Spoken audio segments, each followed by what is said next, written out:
Hey, welcome back again. Today we are talking about the mistakes that need to be avoided for your FRM Part 1 exam. Now, the very first mistake people generally make is they start to develop assumptions about the exam or the exam pattern. For example, people generally think that the paper is going to come calculation intensive, and some people they feel that the paper will come with full of theory questions. Also, imagine that if you feel the paper is going to come theoretical, and what if on the actual exam day you see a lot of calculation type questions?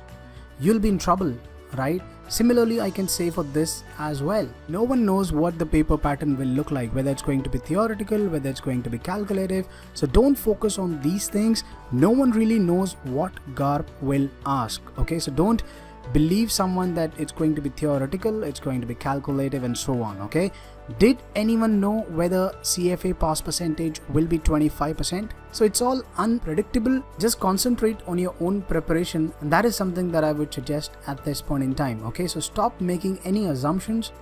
The second mistake people generally make is that they are keeping focus on just book number 3 and book number 4. Now, this is very wrong approach, guys. If you just constantly focus on the 60% of the curriculum, what about the rest 40%? And most importantly, this is the most scoring subject that you will actually see on your exam. There is a high probability that you can score maximum in quants. You're gonna come across statistics throughout finance. If you're doing CFA, you'll be coming across statistics both in level 1 and level 2. If you're doing CA, you will come across statistics as well.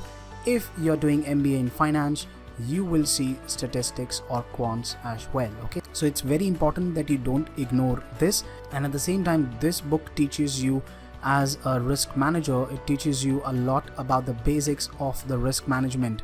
Okay, so don't ignore this. Have a complete 100% focus on the curriculum. Now, the third mistake is something that you can relate with this limited focus on these books, that is ignoring topics for the exam. Now, this is a mistake, guys.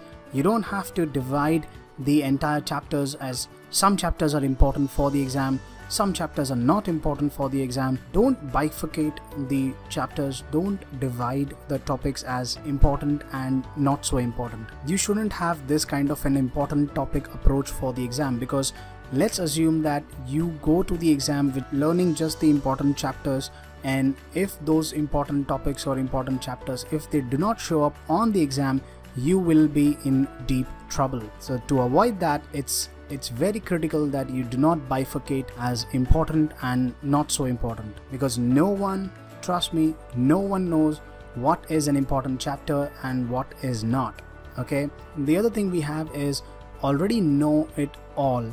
Now, this is something I would say that for all the candidates who have a background in finance, probably they are working in trading desk, or they are working in derivatives, or they have a background in mathematics. So what they feel is that they're gonna ignore certain topics thinking that they are very well versed with that. Now, this is a mistake, guys, because this can certainly lead to overconfidence, and that is not good for the exam, right? And also, don't skip easy topics as well. What you feel may be easy, prepare for that as well, practice for that as well. That will only help you in your overall exam preparation. And the fourth mistake that people generally make is they do not solve the GARP mock exam.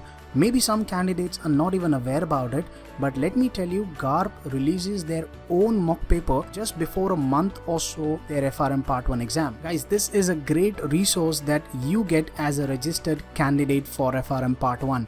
You have to solve it. It's great. The language of the overall mock exam is a great simulation of the actual exam day. Okay, so what are you going to be learning with the mock paper? You learn about the time management when you solve the GARP mock paper. At the same time, you're getting comfortable with the language that you will see on your actual exam day. This is very, very critical. You have to understand, you have to get familiarized with the language of the actual exam day, and what better than solving the mock paper given by GARP itself. So don't ignore this thing. This is very important. You're going to be getting one full length mock paper before a month or so by GARP itself. And the last mistake that candidates generally make is that they wait till the last moment to solve for the question bank. This is not right, guys, because if you wait till the last moment, you'll not be able to increase your speed and efficiency. Now, speed and efficiency is very important when it comes to the exam, right? And if you practice right from the start, you'll be able to increase your speed over time, and also you may develop some shortcuts to lengthy questions. And finally, guys, focus the energy on the exams itself, not the final outcome. Don't think about the results. Don't think about whether you'll make it, you'll not be able to do it. Nothing like that. You still have 2 months for your exam.